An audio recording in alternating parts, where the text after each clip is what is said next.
So in today's brief video, we'll be going over the differences between a traditional IRA and a Roth IRA. Let's get right into it. No financial advice here, just going to use some really simple numbers for the sake of the examples, but we have a traditional IRA and a Roth IRA, right? Let's compare. So we have two individuals here, one who chooses to contribute to the traditional IRA, one who contributes to the Roth IRA, both of which make $100,000 per year. So if you're going the traditional route, and let's say they contribute the maximum for any individual below the age of 59 and a half, $6,000, right? We're gonna look at the traditional side first, $6,000. This is your pre-tax income of $100,000 minus $6,000. Now you have $94,000 worth of taxable income that year.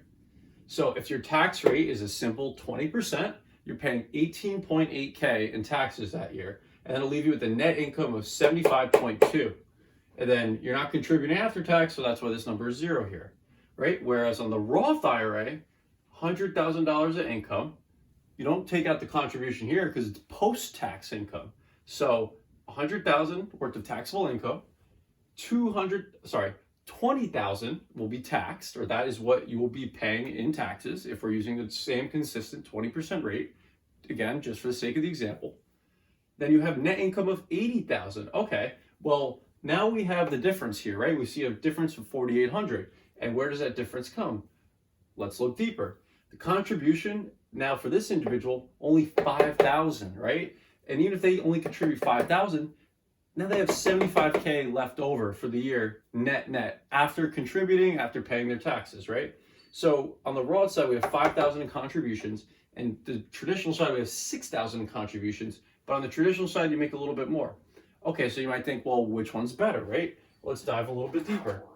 So if we're assuming a guaranteed, or not guaranteed, right, like an estimated 7% rate of return, which is the historical average of the stock market, right? 7%, and you're contributing $6,000 a year for traditional, $5,000 for Roth, and you use a 20-year time frame consistently, your total account's worth would be about a 20% difference, right? So that 20% difference would also be the difference between your taxes, right? So the best way to put it would be, if you're doing the traditional route, you're gonna make more, but guess what? Now when this money comes out, this 245K, it's gonna be taxed. So you could have a huge tax bill right there, right? If you've gone up in the tax bracket. Whereas on the Roth side, you only put $5,000 a year, right? But it was after taxes, so when you take it out, you're not gonna have to worry about taxes at all, as long as you're of the retirement age. 20 years, you could wind up with 204K or so. Again, these numbers are compounding. I used a compound interest calculator for this using the 7% base rate, right? So now we have 204,000 on this side, 245,000. So we have like a 20% difference, right? And looky here, our difference is a tax rate of 20%. So you might think, okay, well, which one is better here? Which route would I want to go? You have to kind of think of your long-term self. For me personally, I think my tax bracket, by the time I retire, might be significantly higher, and I'll pay significantly more taxes.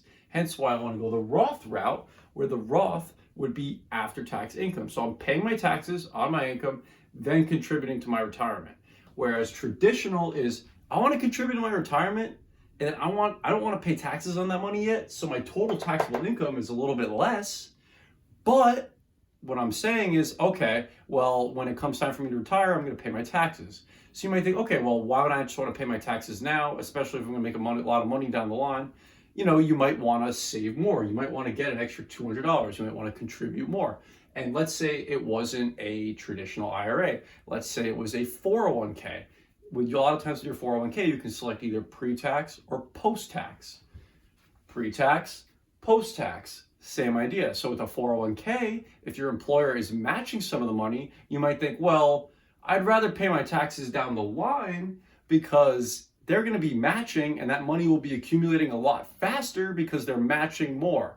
Whereas I'll still be paying taxes down the line, and the Roth you'd be paying initially. So yes, you would be compounding the money, but you would theoretically not be putting as much in. So not as much would be matched by your employer, and not as much would be compounded. So that's the general idea of it. Please let me know if this makes sense. I hope this helps you, and have a great rest of your day.